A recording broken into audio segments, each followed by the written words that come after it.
Hello, welcome to the first of the mini lessons for our A&P 121 class this summer. So this is the first mini lesson for chapter 1, and you'll notice in how this is organized in Blackboard is for each of the chapters I break them down, I break the material down into these smaller, what I call mini lessons to kind of keep things focused on particular topics. So this first mini lesson is just going to be an introduction to chapter 1 and body orientation. And just kind of welcome to anatomy physiology, kind of what it is that you're going to be studying, a little bit of historical context, and a big theme that you're going to see throughout your entire A&P classes. All right, so I usually start off my first anatomy physiology courses with a little bit of history. So here's just some representative drawings from different time periods in the past. Showing how knowledge has improved over the centuries, where in medieval times we didn't really know very much. It was thought of taboo and not accepted to do cadaver dissections or to cut into a human body. So all of the knowledge that people had were just observing the outside of the body or looking at other animals like dogs or pigs to see what they might look like on the inside. As culture changed and acceptance changed as the centuries went by, so here's a picture from Leonardo da Vinci and Andreas Vesalius in the 1500s, we can see the knowledge has increased significantly in those couple hundred years.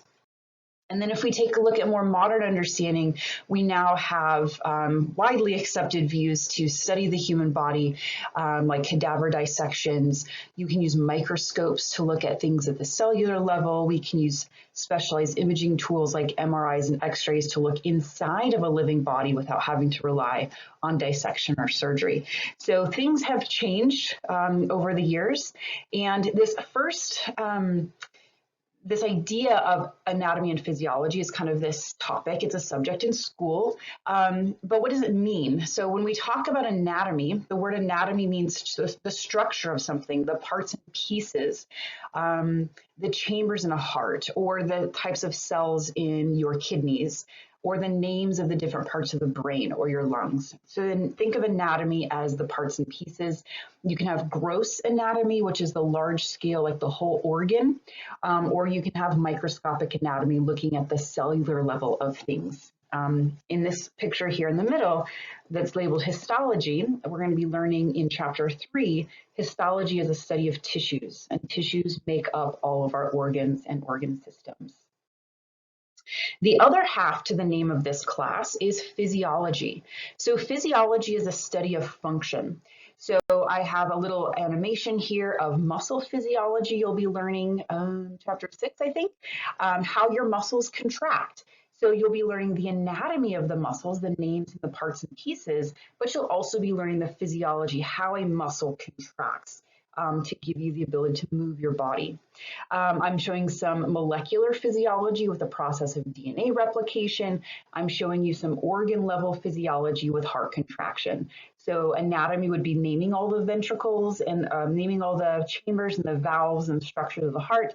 The physiology is understanding how the heart can pump to move blood around. All right, so in this little PowerPoint animation here, you'll have a diagram similar to this in your textbook. This is talking about levels of structural organization. So, we can see ourselves as the whole organism, but if we dive deeper, how small can we get? And most of these ideas of structural organization start at the atomic or chemical level. So we do have a little bit of chemistry we're going to be looking into in the next chapter, chapter 2, and we'll be learning a little bit more about atoms and chemicals. But let's just start here. So atoms are the basic unit of matter. They make up everything. Atoms make up everything in you, in your environment, in the atmosphere, in the universe. So atoms combine together to make chemicals. Chemicals and atoms come together to make molecules. So also in chapter 2, we'll be learning about some very special types of molecules. You may have heard of them, like carbohydrates and lipids and proteins. So these molecules come together to create the next level of organization, which are cells. Cells are the smallest unit of living things. So atoms and molecules are not considered living, but if you get all of these atoms and molecules in a certain combination, a certain way, and they make up a cell, the cell can carry out all of the characteristics of living things, which we'll be talking about in the next mini lecture. So then when you get a couple cells or similar cells coming together, you make up what's called a tissue. So in this case, we are going to follow a smooth muscle cell. And when you get a whole bunch of smooth muscle cells together into a structure, we have what's called smooth muscle tissue. So this is at the tissue level. So cellular level and tissue level is what we're going to be covering in chapter 3. The chemicals and atoms are what we're going to be covering in chapter 2. Then if you get multiple tissues together, different types of these tissues, you get what's called an organ. So in this case, they're looking at a blood vessel. So a blood vessel is an organ? Well, let's take a look at what it's made of. It looks like it has some epithelial tissue, it's got some smooth muscle tissue, and it's got some connective tissue. That's 3 of the 4 types of tissue. The fourth one is nervous tissue, which we don't really see here in this diagram. But when you have multiple tissues coming together to make a structure, this is called an organ. So then after we get through cells and tissues, the rest of the book, when you're going to, what we're going to continue in 121 and what you'll continue in 122 are all of the organ systems, which is when you get a whole bunch of organs together to produce a functional system. So in this one, the blood vessels come together to create the cardiovascular system. So that's going to be something you'll be learning in 122. This summer, we are going to be covering the integumentary system, the skeletal system, the muscular system, and the nervous system. We're going to be doing 4 of the 11 body systems in this class. Right? So then you put a whole bunch of organ systems together, all of those 11 organ systems, and you get what's called organism, so a functional organism. So going all the way from atoms, the smallest unit of matter that make up all of our molecules, which make our cells and our tissues and our organs and our organ systems, into our organism. Okay? That is what we call levels of structural organization. Just looking at my notes here, making sure I'm staying on track. Okay, so the next thing we're going to do is we're actually going to just briefly go through the organ system. So I'm not going to, spend a ton of time on this because you can look through the pictures and read the text on your own. This is what you will also be doing in lab your first week of the term when you're working on your rat dissection. Just going through what's called the organ systems overview. So recognizing the organ systems, their component parts, and then seeing that in your dissected specimen. So I just mentioned some of the systems we're going to be doing in 121. We have the integumentary system, which is your skin and glands. We have the skeletal system, which is your bones and cartilages and joints. We have our muscular system, which is made primarily of what we call skeletal muscle, which is different than smooth muscle or cardiac muscle. And we have our nervous system. That's your brain and spinal cord and peripheral nerves. So those are the 4 systems we're going to cover in this term. So that's integumentary system, skeletal muscle, and nervous. When you come back to 122, you'll pick up with your endocrine system, which is all your hormone secreting glands. We have our cardiovascular system, which is blood, heart, and blood vessels. You have your lymphatic system, which is your lymph nodes, and it has all of your white blood cells and your defense mechanisms to help you stay healthy. Respiratory system, your upper and lower respiratory tract with your lungs to help you do gas exchange. Digestive system, which is your body's way of taking nutrients out of the food that you eat and giving your body all of the nutrients that it needs to function.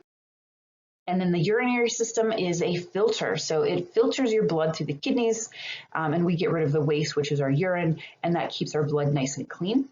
And then the last system, we have the reproductive system made up of both male and female components. So those are your body systems. So make sure as you're studying this week that you are comfortable with naming all of your 11 body systems, as well as a general description of their function and some of their structures. So structures and functions of each of the body systems. Okay.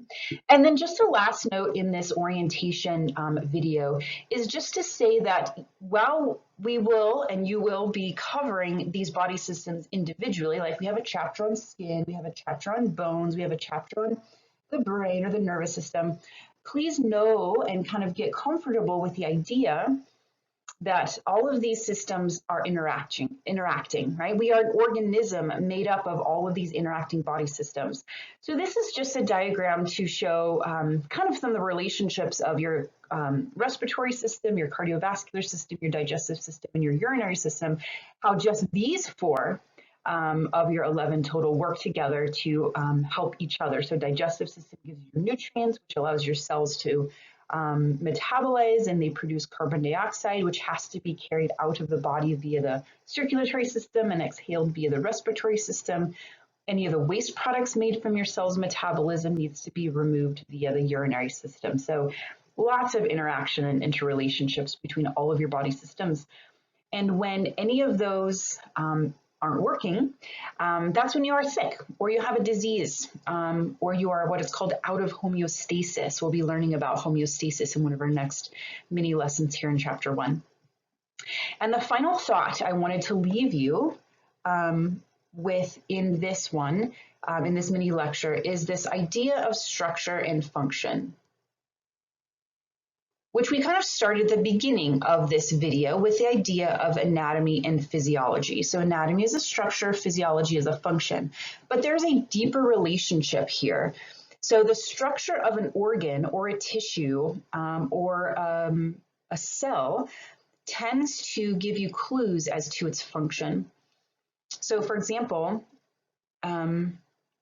that tissue that we had in one of those earlier, the microscopic picture of histology, we had a whole bunch of kind of these square shaped cells, okay? This type of tissue is what we call simple cuboidal epithelium because it's cube shaped cells. I'm trying to make little nuclei, but my PowerPoint's not liking it. Okay, so this is the structure. It's a single layer of cube-shaped cells. Now, the function of this tissue, we wouldn't expect to be very strong or protective because it's just a single layer of cells. But what can it do? Well, what we're going to see is it has the ability to move things across these membranes. So the structure is a single layer of thin cells, and the function is to transport stuff, to move things across the surface from the outside, maybe from the outside world to the inside world.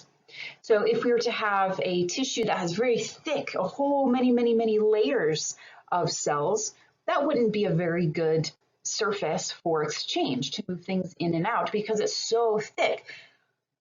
But it would be a great surface for protection. And that's exactly what our skin is. So we have what's called stratified squamous epithelium, which is like 30 to 50 cell layers thick, and the upper layer is dead, and it's got a hard protein keratin in there, and it's waterproof and it's dry. So that makes a really good physical barrier. So these are just a few examples of structure and function, and I want you to kind of keep that theme in the back of your mind as you go through the chemistry stuff, the cellular stuff. Once you start getting into the organ systems, the structure of something, whether it's a cell or a tissue or an organ, gives you clues as to function. Or if you know what the function is, you might be able to deduce the structure and what it should look like based on what it does. All right, so that's the end of our first mini lesson, this orientation and introduction to anatomy and physiology. We are going to next take a look at maintaining life and our necessities of living things. All right, I'll see you next time.